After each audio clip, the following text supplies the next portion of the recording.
rest of the program for the next president of the United States. Mrs. Ferraro.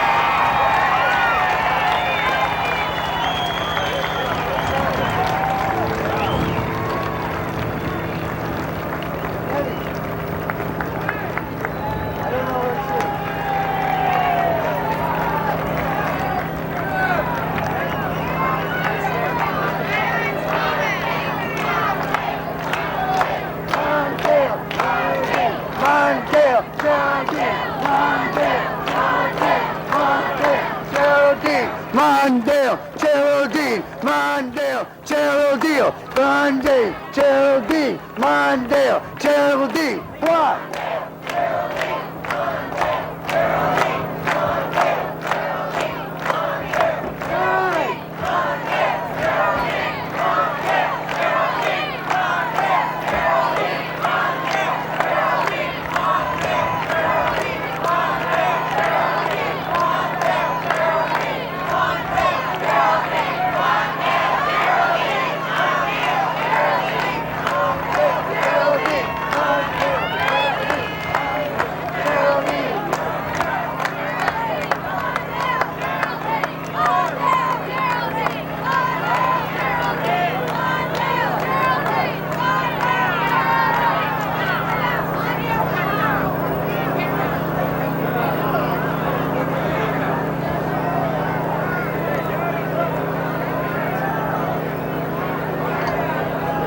I'd learn the guitar so I wouldn't be a cheerleader, but let's do it one more time. Mondale, Ferraro, Mondale, Geraldine.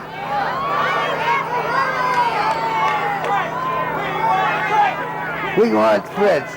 We want Fritz. We want Fritz. We want Fritz. We want Fritz. We want Fritz. We want Fritz. We want Fritz. We want Fritz. We want Fritz. We want Fritz.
We want Fritz! We want Jerry! Are we going to win in November? And how are we going to win? By voting for who?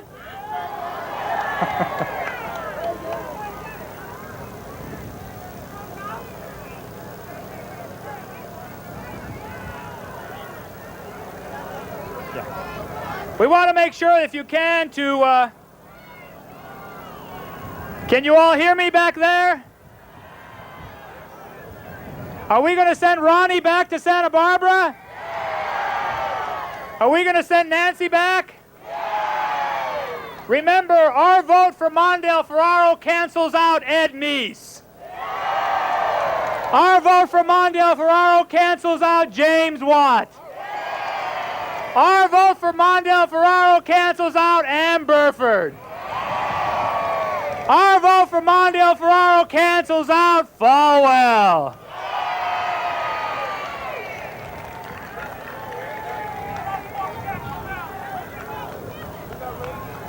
That should do it, huh? Yeah, that should hold it. No.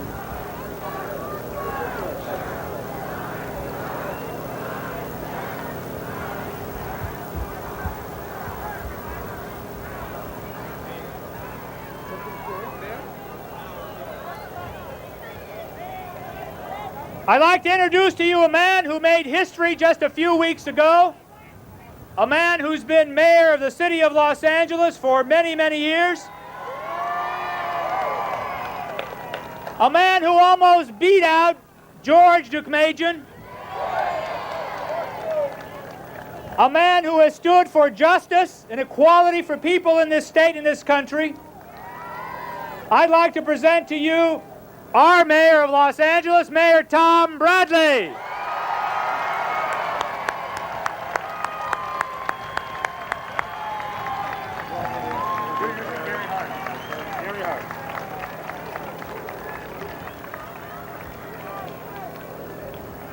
All right, I don't care for your props. This won't hold the microphone up. Welcome, everybody. You've been very patient. You've been great. This is the kind of unity that you're going to find all over the state of California. And we're going to win it for Mondale Ferraro in November, are we not? All right. Let me get to the business at hand. It is my pleasure to introduce a man that I've known for several years. I've worked very closely with him on a commission to try to clean up the air throughout the United States. Our commission did a good job, but unfortunately, it got stuck in Washington. But here's a man who has captured the imagination and the hearts of a great number of the American people. And we're delighted that he has also demonstrated a unity toward this campaign. Ladies and gentlemen, will you please welcome to the state of California, to Long Beach, to the greater Los Angeles area, Senator Gary Hart.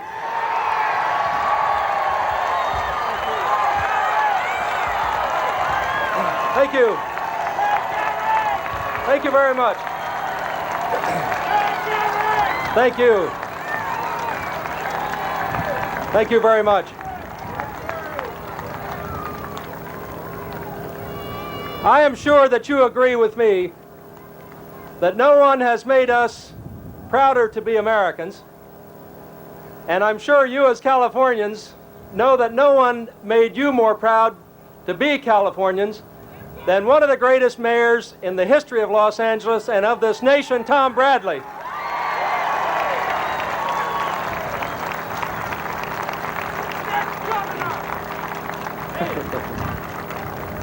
I am here, as you are, for two reasons.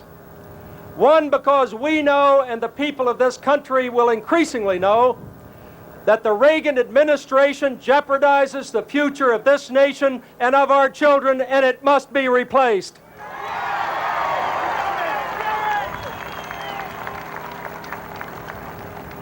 But like you, I am here to express my unqualified, absolutely enthusiastic support in California and across this nation for a great Democratic ticket.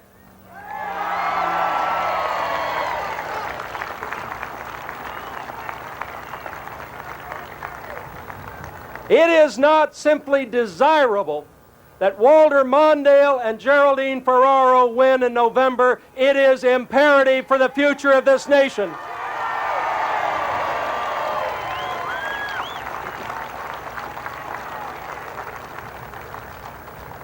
You in Southern California know, and the voters of this state know, that 4 more years of Ronald Reagan will jeopardize our future, threaten an unlimited nuclear arms race, pollute this nation's environment, destroy our public education system, and take jobs away from working men and women, and he must be stopped.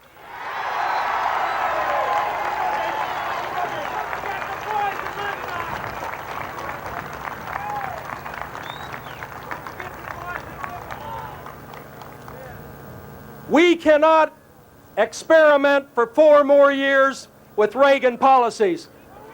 This is not just another election. It is not simply a choice between Republicans and Democrats. This is a watershed election over the future of this nation and the rights of every individual American. We cannot afford to lose.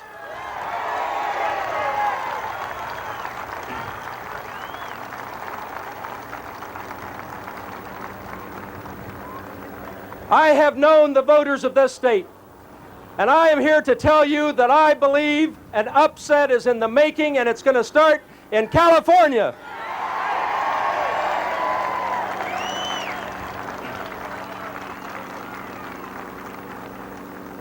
I believe the Mondale Ferraro ticket will carry the state of California and win this election in November.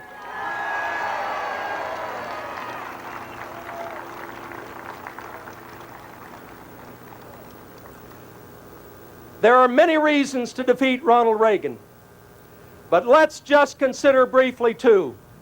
When I talk about this president jeopardizing this nation and our children's future, he is doing that by stealing from future generations to buy an election year recovery.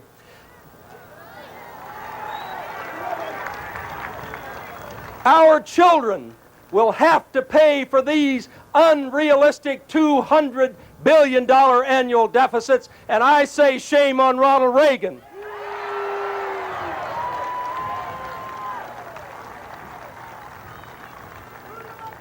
Those deficits are stealing jobs from working women and working men, and only Walter Mondale and Geraldine Ferraro can get this nation's economy back on its feet and offer jobs to the unemployed people of America.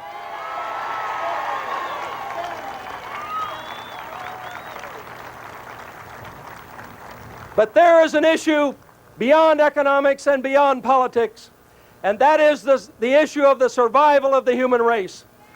Ronald Reagan must not have 4 more years in which to conduct an unrestrained, unacceptable nuclear arms race with the Soviet Union.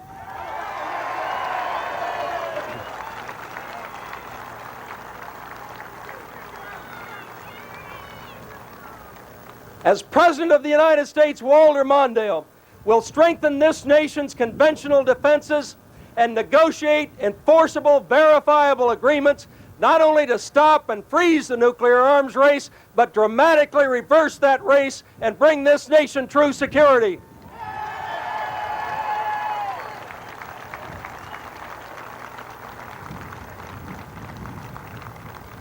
And finally, my friends, we need a president who accepts responsibility, which Ronald Reagan will never do, and who has real courage. And Walter Mondale has courage.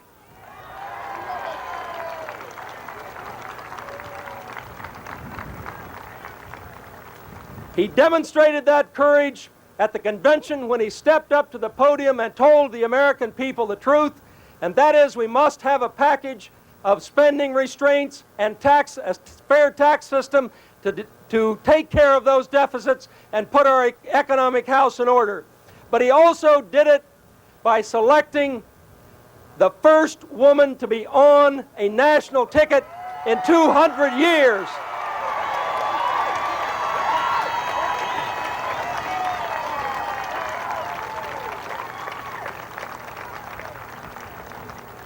When Walter Mondale selected his running mate, he not only liberated the women of this nation, he also liberated the energies of women and men to go forward to achieve equal rights for both genders and for all the races of this nation. ladies and gentlemen, the next Vice President of the United States, Geraldine Ferraro.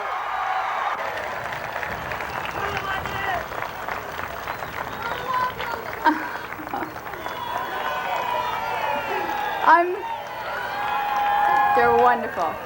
I'm delighted to be here in California with Fritz Mondale and to see so many of my friends.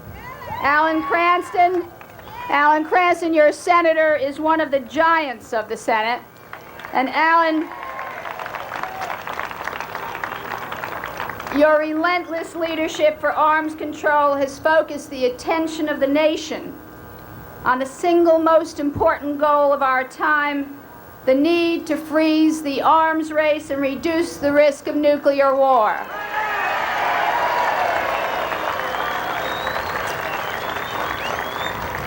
I'm also very pleased to be here with Senator Gary Hart.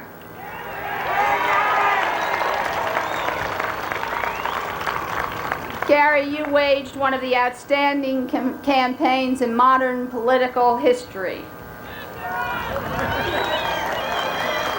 You insisted on discussing the issues and you directed our gaze toward the future. Today I believe that the party and the country are both stronger because of the forward-looking leadership that you bring to public life.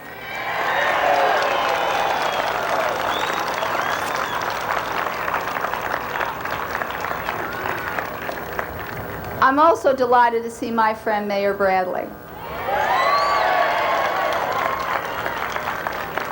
Los Angeles is a lucky city to have Ms. Mayor.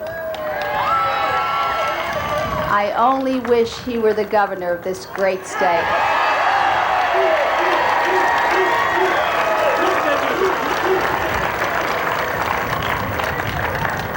Today we are seeing the start of a whole new era for America.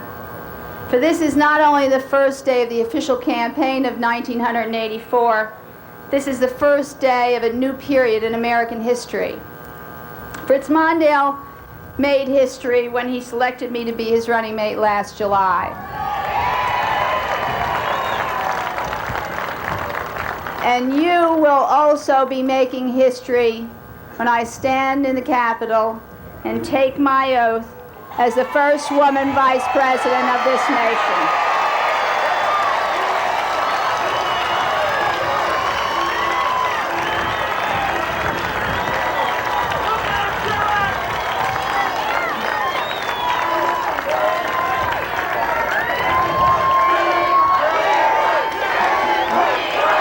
You're wonderful.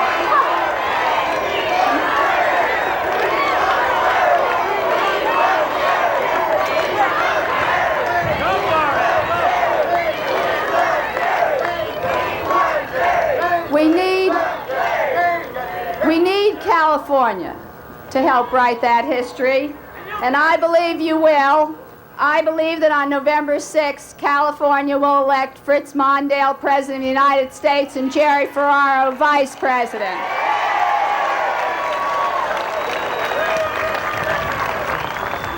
Now let me make one point today, and that is that this election truly matters. When you vote on November 6th, you'll do more than choose a candidate. You'll choose between two futures that are as different as night and day. In at least 4 crucial ways, the choice you make in November will affect your lives directly and personally for years to come. First, there's a choice of war and peace. In the last 4 years, tensions with Russia have been on the rise. We've sent troops to Central America and our young men have died in Beirut. The question is, over the next 4 years, what will happen to my son John and to your children and your grandchildren? Will this president, unrestrained by the need for re-election, heighten the risk of war? I don't want to take that chance. I want a president who believes in negotiation, not confrontation.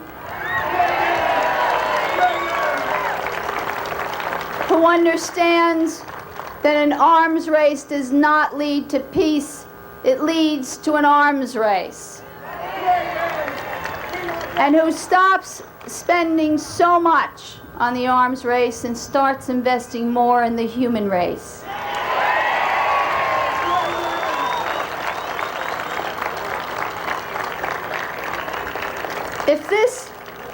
If this president can't stop exchanging insults and start exchanging serious negotiating proposals, then it's about time we exchange this president for one who will.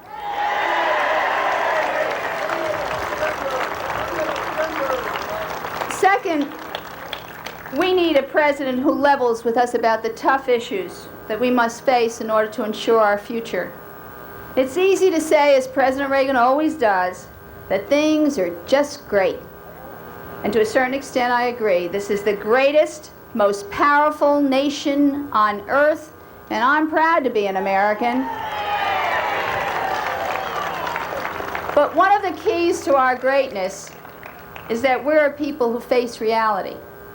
The people of California don't deal with their problems by burying their heads in the sand or by throwing their hands up in the air. You don't brush adversity under the rug. You face it. You don't run from a challenge. You meet it. And you don't need a president who ducks the tough ones. You want a president, a leader who rolls up his sleeves, tells the truth, and works by your side for a better American future, and that's what you'll get in Fritz Mondale.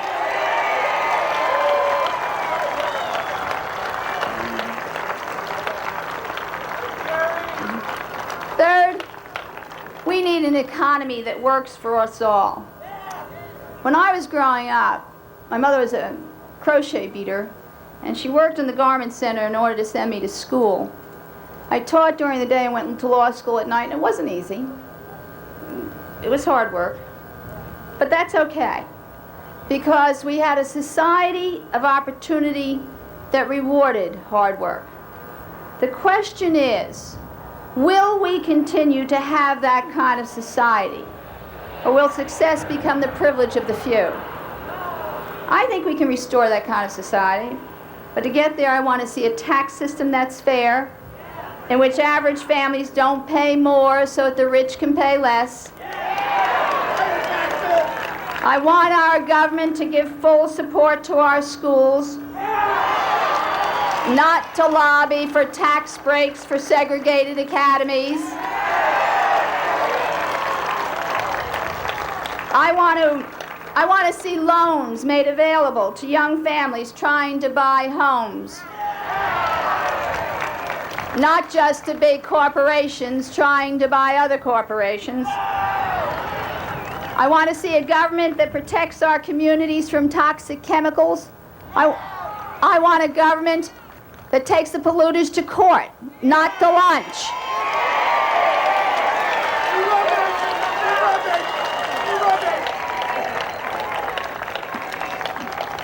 Finally, in the future, that Fritz Mondale wants to build, government stays out of our private lives. I don't believe any political party can say, or should say, that it is the sole possessor of moral or religious truth.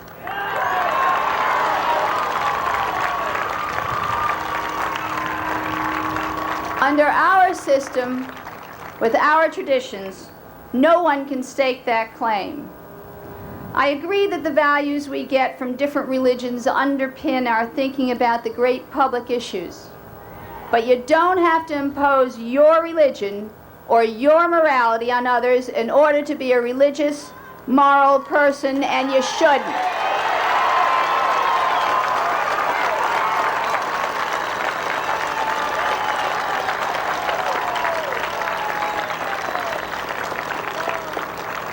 Thomas Jefferson swore his eternal opposition to any form of tyranny over the mind of man.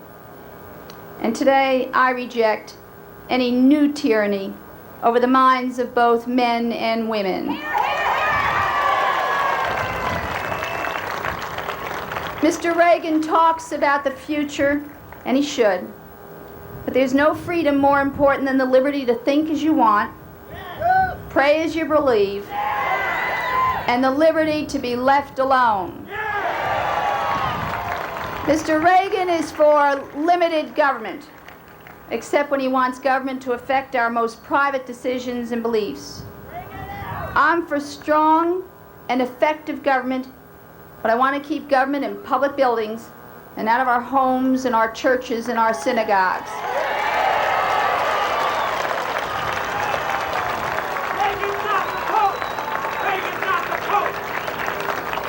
Mr. Reagan preaches love of country, and I agree. But I say, let's love our countrymen and women too. Let's put people to work.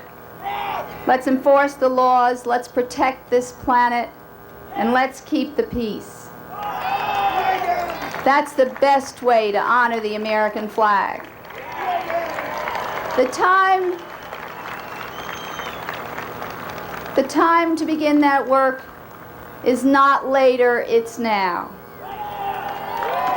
The time to register people to vote, my friends, is not later, it's now. The time to stop the arms race is not later, it's now.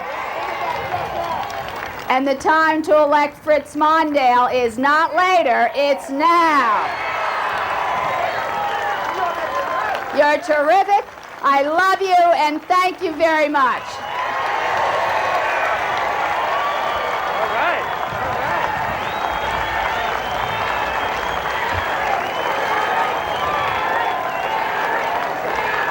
Jerry, Jerry, Jerry, Jerry, Jerry.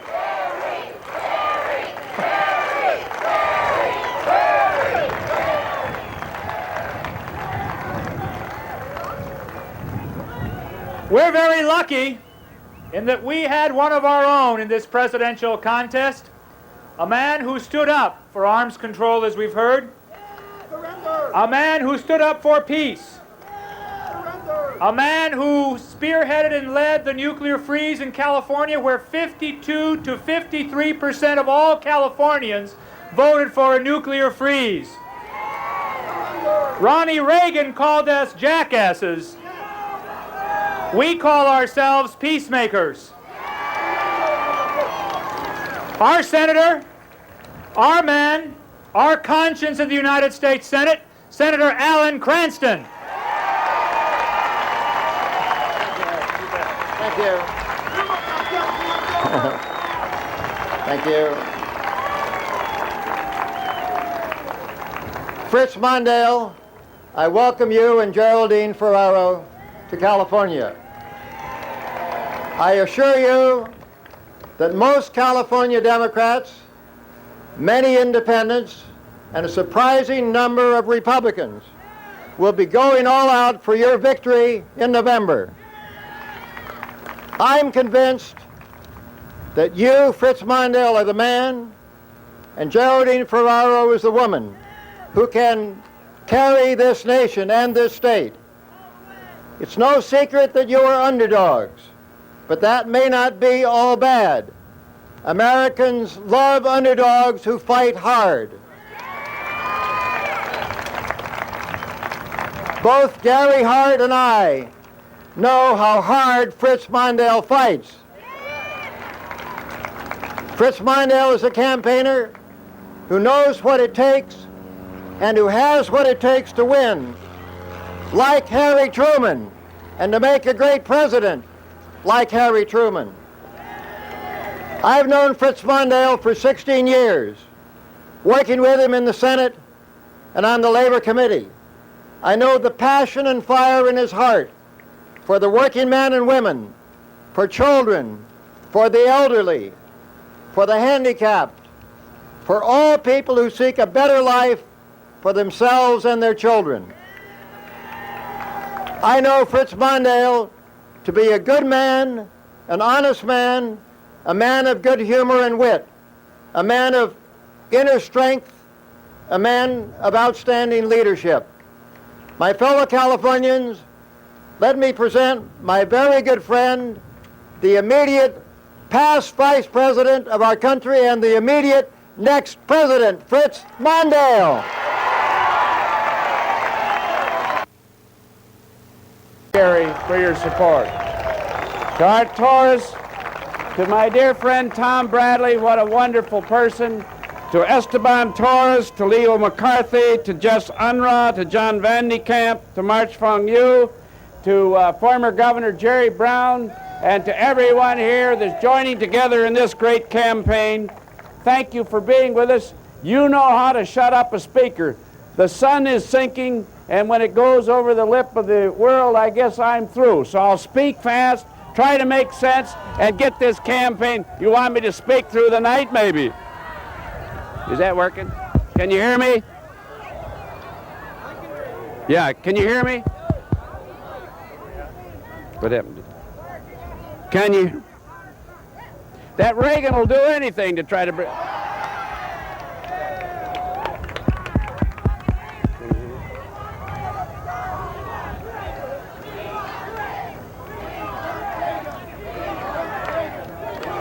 What happened?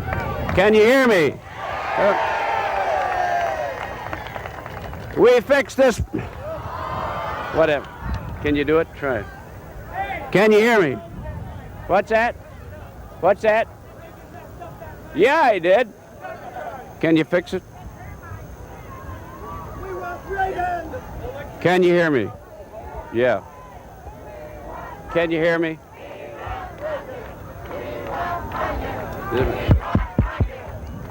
Can you hear me?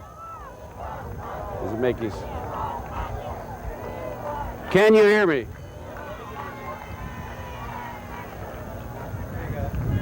All right, folks, here we go.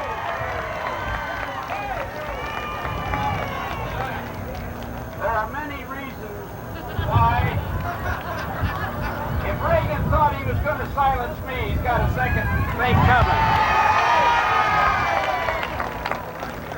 There are many reasons why we're grateful for you being out here tonight in such numbers.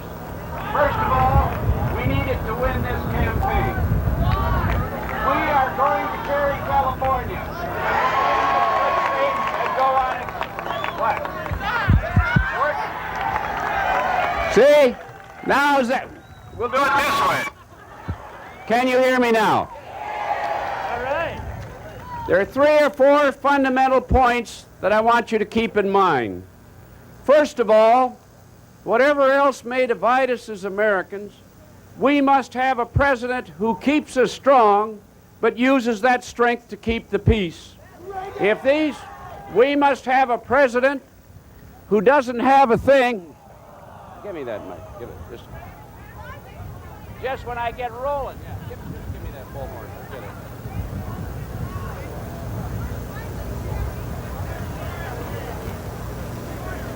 Okay, here we go. I don't think there's electronic wizards there. We must have a president who will do what's necessary to keep us... forget it. Do what's necessary. How's this? I think we're gaining strength here. You get it?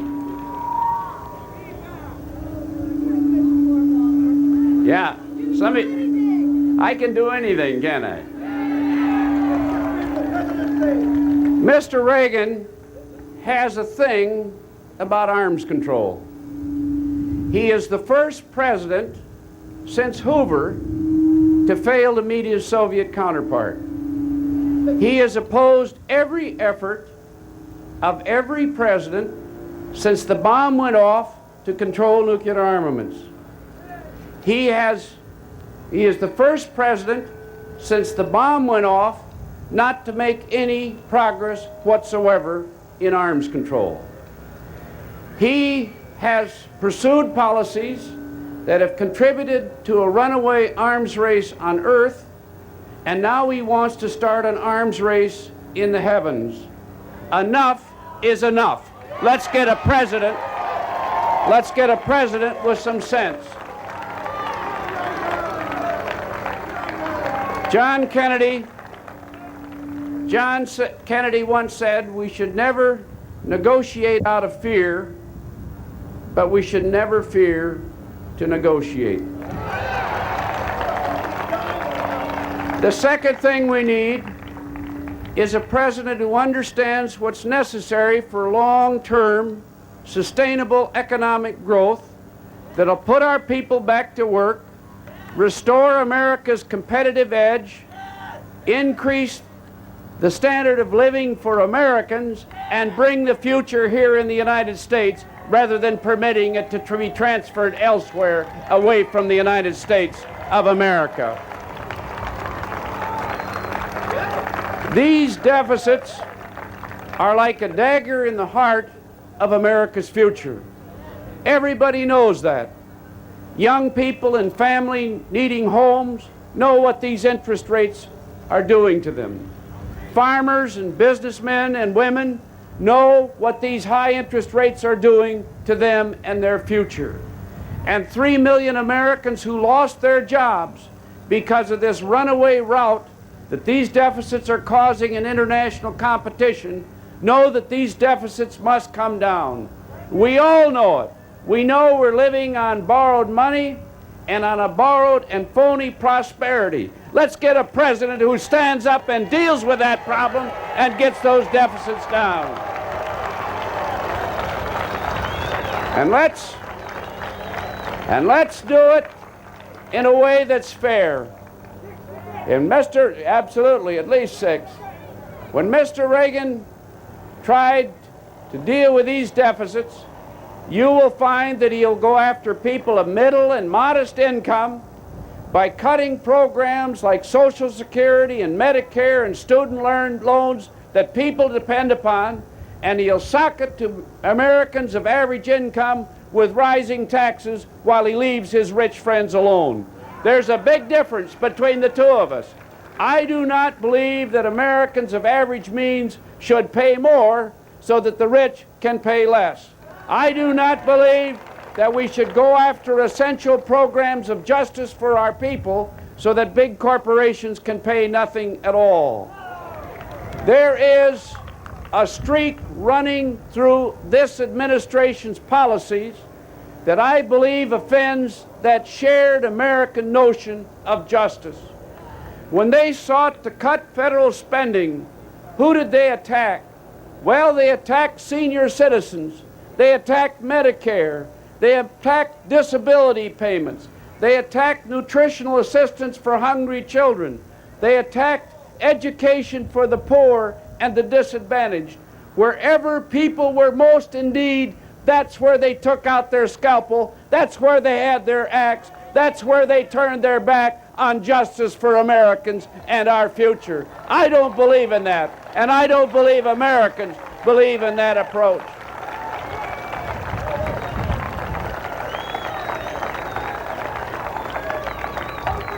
A lot of us are blessed to have healthy bodies and healthy minds. A lot of us have been blessed with some luck. But there's millions of Americans who are poor, who are disadvantaged, who are handicapped, who are overwhelmed by problems beyond their capacity to handle. And when that happens, do we want an America which just turns its back? Have we become some kind of people who are icy and indifferent to human need? This past week, there was a story in New York about a federal decision ordering the Reagan administration to restore disability benefits to thousands of tragic Americans who are crippled in body and mind, distorted emotionally, and unable to care for themselves. They were terminated by a computer. No hearing, no chance to plead their case, most of them unable to even know how to present their case if they had a chance. We are a generous and a kind and a caring and a just people. Americans have never honored the selfish. We've never built a statue to someone who's asked us to be less than our best. We need a president who teaches us again that great American fundamental instinct for justice and decency and caring in American life again. Thank you very, very much. Thank you. Thank you. We did it.